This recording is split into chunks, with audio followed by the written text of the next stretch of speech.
नमस्कार, मैं आपके साथ रंजना रावत और आप देख रहे जोहार झारखंड। और बुलेटिन की शुरुआत करेंगे बड़ी खबर पाकुड़ से। इस वक्त की बड़ी खबर पाकुड़ के महेशपुर से आ रही है, जहां एक बाइक धू धू कर जल गई। शॉर्ट सर्किट के कारण बाइक में आग लग गई और देखते ही देखते बाइक धू धू कर जल गई। इस हादसे में बाइक चालक नसीबपुर निवासी अनिल किस्कू ने बाइक से कूदकर अपनी जान बचाई। अनिल किस्कू ने बताया कि वह रतनपुर साप्ताहिक हाटिया आया था। हाटिया करके घर जाने के लिए बाइक स्टार्ट कर रहा था। इसी दौरान शॉर्ट सर्किट से बाइक की टंकी में आग लग गई।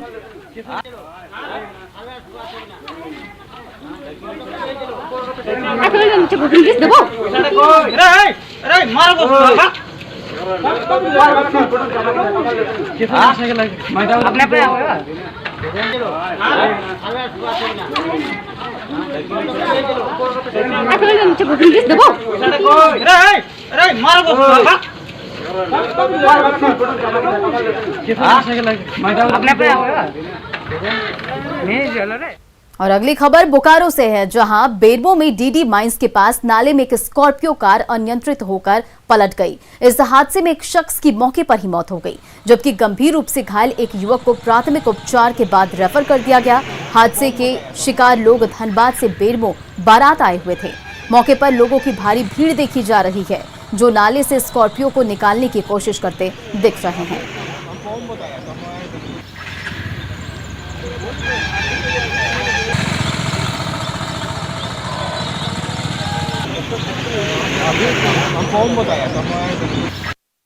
तो बोलिंग में निकले हुए थे। हाँ। तो उसी में से बाराती पार्टी जो है इधर उधर भटक रहा था, घूम रहा था। अच्छा। तो थाना के पास जैसे हम लोग घूमते हुए आए तो वहाँ पर वो लोग आया और बोला कि एक स्कॉर्पियो गाड़ी जो है कोई नाला में गिरा हुआ, हम लोग खोज रहे हैं, मिल नहीं रहा है। हाँ, आप लोग थाना वाले हैं, वो आप लोगों को पता होगा। तो फिर हम लोग जो निकले तो वहाँ से निकले तो बस हम लोग को मिला। खबर चतरा से है, जहां पत्थलगढ़ बीडीओ मोनी कुमारी की गाड़ी डाब नदी में फंस गई। दरअसल डाब नदी पर पुल नहीं होने की वजह से ड्राइवर ने गाड़ी को नदी से होकर निकालना चाहा, लेकिन गाड़ी नदी की धार में फंस गई। संयोग से नदी में ज्यादा पानी नहीं था, वरना बड़ी घटना हो सकती थी। बीडीओ योजना के निरीक्षण के लिए नेना गांव पंचायत जा रही थी। रास्ते में यह हादसा हुआ। ड्राइवर ने काफी कोशिश की, लेकिन गाड़ी को बाहर नहीं निकाला जा सका। बीडीओ को पैदल ही नदी पार कर निरीक्षण स्थल पर पहुंचना पड़ा। कुछ देर बाद ग्रामीणों की मदद से, ट्रैक्टर की मदद से गाड़ी को नदी से बाहर निकाला गया।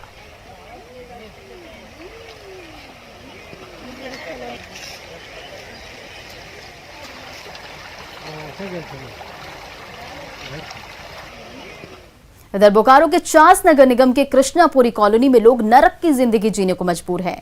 यहाँ लोग महीने 2 महीने से नहीं बल्कि 10 सालों से जल जमाव की वजह से परेशान हैं। तस्वीरों में आप देख सकते हैं कि किस तरह से घरों के सामने गंदा पानी जमा है और जब बारिश होती है तो पूरा सड़क लबालब भर जाता है। लोगों के घरों में गंदा पानी घुस जाता है और जब पानी का बहाव कम होता है तो घरों में नाले के कीड़े घुसने शुरू हो जाते हैं। जल जमाव के कारण यहाँ रहने वाले बच्चों से लेकर बड़े कई बीमारियों से परेशान हैं। यहाँ तो ना ही सैनिटाइजेशन का काम होता है और ना ही ब्लीचिंग पाउडर का छिड़काव होता है।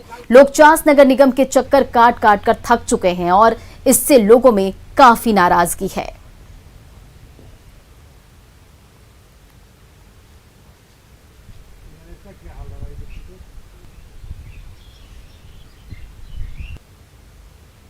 हमारा पूरा मोहल्ला गोबर से परेशान है, अतिक्रमण से परेशान है, पानी का निकास नहीं हो रहा है। पूरा मोहल्ला गंदगी से परेशान है, कोरोना से अफेक्टेड है। कोई देखने वाला नहीं? कोई देखने वाला नहीं। निगम के अधिकारी आते हैं? निगम के अधिकारी आते हैं, आश्वासन देकर चले जाते हैं, अब हो जाएगा, अब हो जाएगा। हम लोग 10 बार गए हैं नगर निगम में, कोई सुनवाई नहीं है। पूरा कीड़ा घुस रहा है, पूरा हम लोग का इतना कीड़ा है कि आपको हम क्या पता। वो पूछ वाला छोटे छोटे बच्चे लोग बेचारे झाड़ू ले लेके सब हम लोग निकाल रहे हैं, कोई कुछ निकाल रहा है। हम लोग का हाथ में सुबह से ही झाड़ू हो जाता है कि एक भी घुस रहा है, दीवार पे चढ़ चढ़ के ऐसे करके पार हो रहे। बीमार भी पड़े बहुत बीमार, सब बच्चे घर में पूरा बीमार थे। कोई सूद नहीं आने, कोई सूद नहीं, कुछ नहीं। आप इतने नरक को देख रहे हैं ना, कौन नहीं बीमार होगा। मेरे दोनों बच्चों को पेट का प्रॉब्लम हो रहा है। पूरा घर मक्खी मच्छर से भरा हुआ रहता है, पूरा घर मक्खी मच्छर से भरा हुआ रहता है। हम लोग को आए दिन है कि इन्फेक्शन का एंटीबायोटिक खाना पड़ रहा है, क्योंकि पेट का प्रॉब्लम है। मेरी माँ का पूरा पेट फूला रह रहा है सिर्फ इसके कारण। पूरा कितनों घर का साफ सफाई कर लो, कितना भी कर लो, लेकिन पूरा मक्खी मच्छर सारा। और झारखंड की हेमंत सोरेन सरकार जनता के लिए अपने ही वायदों को पूरा करने में विफल नजर आ रही है। राज्य में हेमंत सोरेन की अगुवाई वाली सरकार के करीब 1.5 साल बीतने के बाद भी पारा शिक्षकों से लेकर बेरोजगार को रोजगार और 100 यूनिट फ्री बिजली का वायदा अभी तक अधूरा है। मुख्य विपक्षी दल बीजेपी इसको लेकर जहां हमलावर है, वहीं जेएमएम और सरकार की सहयोगी दल कांग्रेस ने पलटवार किया है।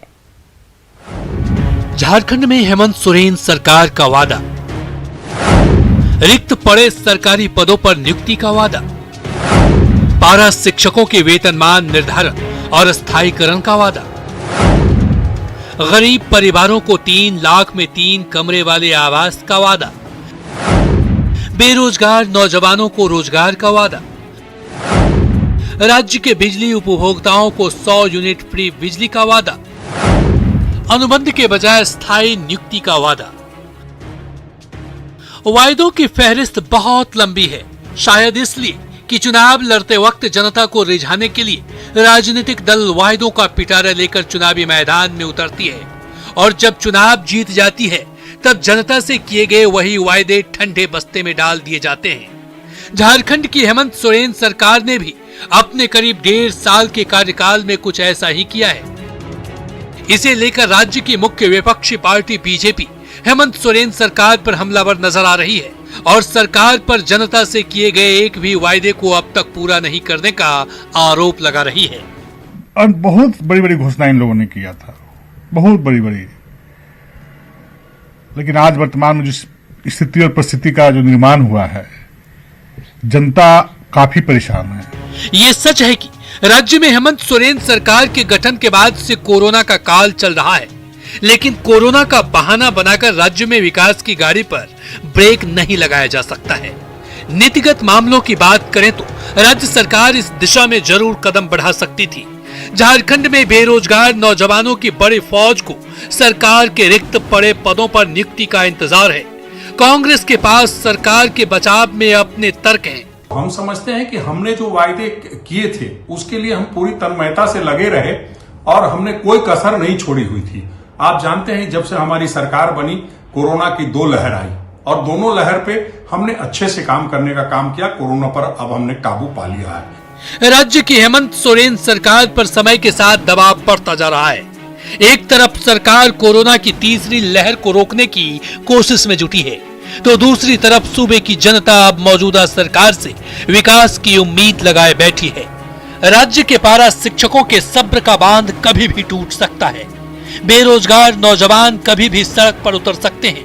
गरीब परिवार कभी भी पक्के मकान की मांग को लेकर सरकार के खिलाफ हल्ला बोल सकती है।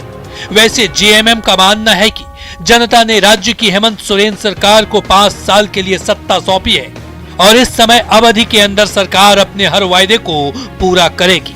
5 साल का जनादेश है। निश्चित तौर पर 5 सालों में हम सभी विषयों को लेकर आएंगे।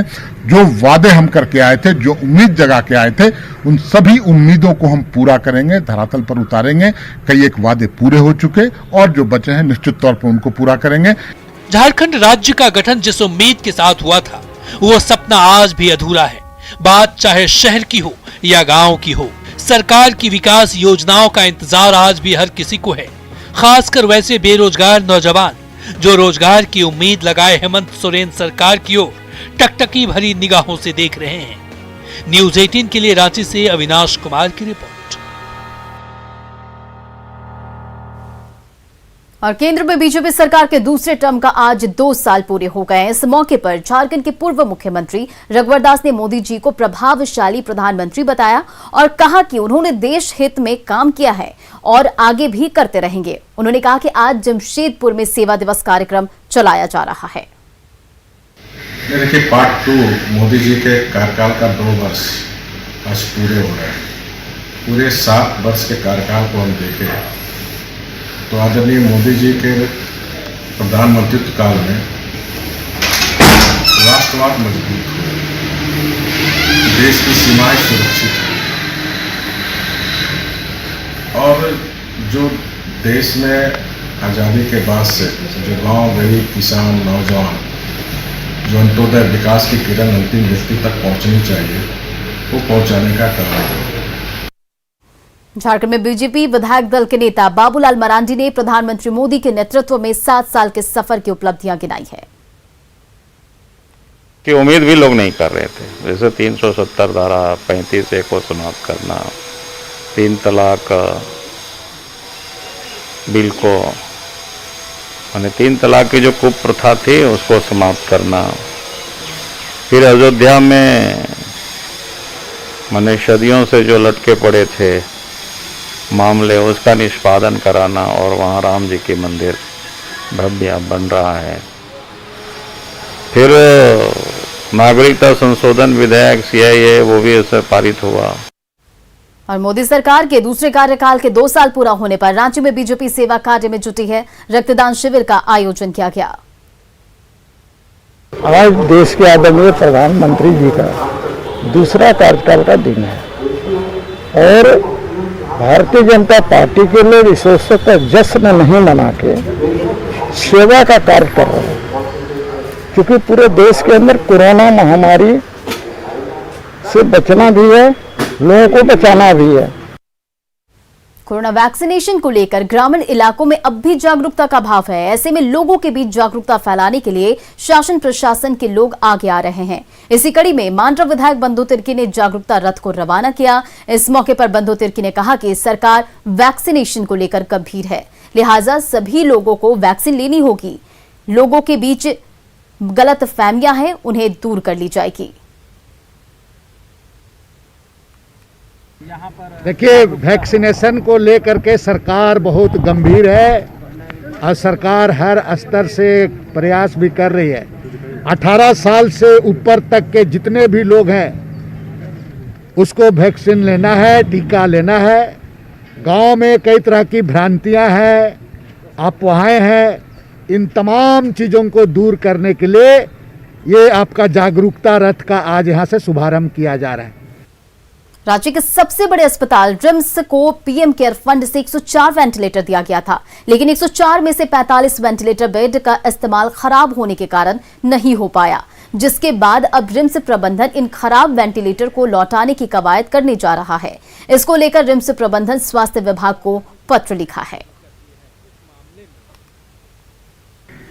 कोरोना काल में एक तरफ जहां ऑक्सीजन तो दूसरी तरफ वेंटिलेटर बेडों की किल्लत साफ तौर से नजर आई और इसे देखते हुए ही पीएम केयर्स फंड की तरफ से 104 वेंटिलेटर जो है वो रिम्स प्रबंधन को भी दिए गए, लेकिन उनमें से 45 की स्थिति नाजुक रही और वे दुरुस्त तरीके से काम नहीं कर पाए, जिस कारण उन वेंटिलेटरों को अब लौटाने की कवायद शुरू कर दी है। इस मामले में अब रिम्स के द्वारा स्वास्थ्य महकमे को भी चिट्ठी लिखी जा रही है, जिसके बाद इसे लौटाने की प्रक्रिया शुरू होगी। लेकिन एक अहम सवाल उठता है कि जब कोविड के दौरान जब वेंटिलेटर बेडों की किल्लत साफ तौर से दिख रही तो रिम्स प्रबंधन ने उस वक्त इस पर गंभीरता क्यों नहीं दिखाई। कैमरामैन संजीव तिवारी के साथ ओम प्रकाश, न्यूज़ 18 रांची। घाटशिला के मुसाबनी के फॉरेस्ट ब्लॉक पंचायत में वैक्सीन को लेकर उदासीनता है। दोपहर 1 बजे तक एक महज 3 लोग वैक्सीन लेने पहुंचे। स्वास्थ्यकर्मी कम से कम 10 लोगों का इंतजार कर रहे थे ताकि एक साथ सभी को वैक्सीन दिया जा सके। वहीं सोमाई डी गांव में स्वास्थ्य कर्मियों की टीम डोर टू डोर जाकर लोगों को वैक्सीन के लिए जागरूक कर रही है। आदिवासी भाषा में गीत और संगीत के माध्यम से लोगों को जागरूक किया जा रहा है। वैक्सीन को लेकर अभी भी ग्रामीण क्षेत्र में कई तरह की भ्रांतियां फैली हुई है। आज भी जो ग्रामीण है गांव से अपने घर से अपने निकल कर वैक्सीन लेने के लिए नहीं आ रहे हैं। मैं आपको यह दिखाने का प्रयास करता हूं कि ये मुसामनी प्रखंड का ये फॉरेस्ट ब्लॉक है और यहाँ पर उत्क्रमित मध्य विद्यालय में सोमाइडी में यहाँ पर वैक्सीन देने का काम आज से शुरू किया गया है, लेकिन अभी तक यहाँ पर एक भी यहाँ पर ग्रामीण वैक्सीन लेने के लिए नहीं आए हैं। करीबन दिन के 12 बज रहे हैं और अभी तक यहाँ पर ग्रामीण नहीं पहुँचे हैं। अब समझ सकते हैं कि वैक्सीन को लेकर ग्रामीणों को के बीच में जिस तरह की भ्रांतियाँ फैली हुई है, उन्हें जागरूक करने की ज़रूरत है ताकि वैक्सीन ले पाए। यहाँ पर रजिस्ट्रेशन का काम किया जा रहा है और अभी तक मात्र यहाँ पर 3 लोग ही पहुँचे हुए हैं। हम जानते हैं कि किस तरह यहाँ पर वैक्सीन को लेकर ग्रामीणों में रुचि है या फिर किस तरह की भ्रांतियाँ फैली हुई है। आपका नाम क्या हुआ? मेरा नाम मनोज कुमार मन्ना। मनोज जी बताइए किस तरह का रजिस्ट्रेशन हो रहा है, क्या हो रहा है? रजिस्ट्रेशन अभी तक हम लोग सुबह 8 बजे से बैठे हुए हैं, अभी तक 3 ही रजिस्ट्रेशन हुआ है। हाँ, आसपास के लोगों को क्या बता रहे हैं? आसपास के लोग को बताया गया है, सबको घर में भी बताया गया है, जहाँ जहाँ रास्ता घाट में हम लोग को मिला है सबको सूचना दिया हुआ है, परंतु अभी तक पहुँचा नहीं है सब। आज का काम तो वैक्सीन के लिए आए हैं, पर अभी तक लोग आए नहीं हैं, तो हम लोग उन्हीं का वेट कर रहे हैं कि वो आएंगे तो फिर हम लोग वैक्सीन स्टार्ट करें। और क्योंकि जब तक 10 लोग नहीं आएंगे तब तक तो फिर वैक्सीन खोल नहीं सकते हैं, क्योंकि 10 के लिए ही बना हुआ है ना वो, फिर वरना फिर वो वेस्ट हो जाएगा। फिर अभी भी लोगों के बीच में कई तरह की भ्रांतियां हैं, जिसको लेकर ग्रामीण वैक्सीन सेंटर नहीं पहुंचते हैं और वैक्सीन लगाने के लिए कतरा रहे हैं। जरूरत है उन्हें जागरूक करने के लिए, ताकि उनके दिल से यह डर हटे और वो वैक्सीन के लिए आगे आए। रंजन कुमार, न्यूज़ 18 घाटशिला।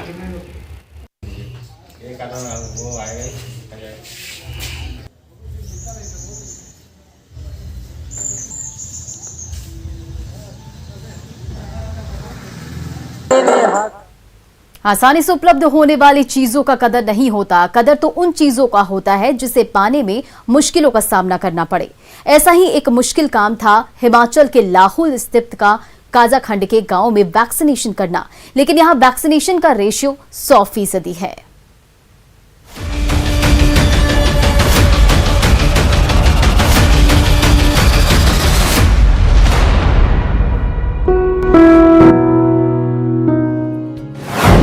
आसमान की ऊंचाई पर बसा एक गांव,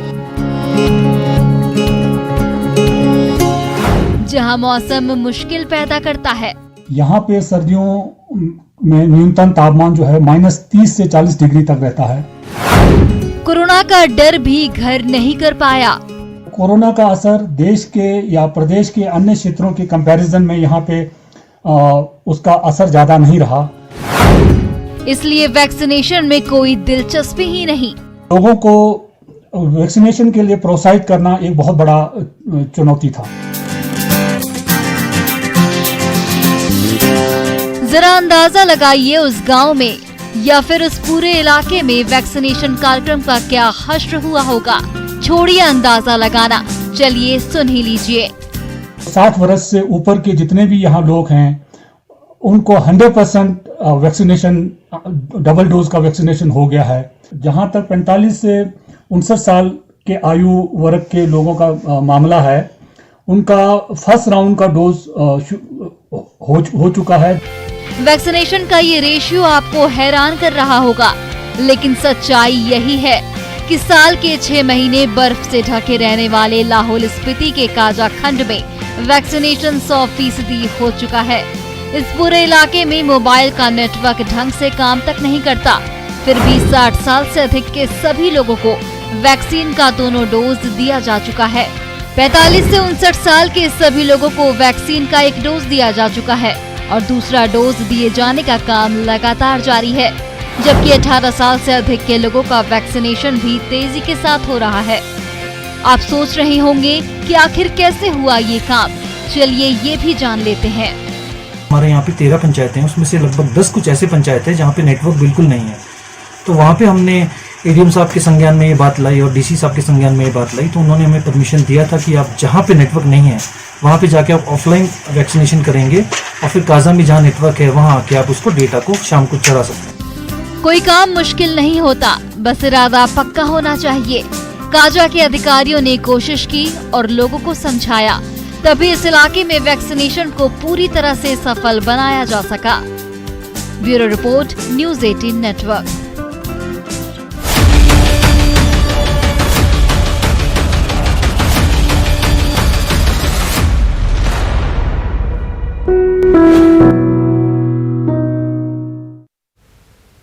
देश में कोरोना केसेस काफी बढ़े हैं, ऐसे में मास्क सबसे बड़ा हथियार है। हम आपसे बार बार अपील करते हैं कि आप मास्क पहनिए। इसको लेकर न्यूज़ 18 ने एक मुहिम भी शुरू की है, #मास्क पहनो इंडिया। आप खुद से ये प्रण लीजिए कि जब तक ये महामारी है आप मास्क नहीं उतारेंगे।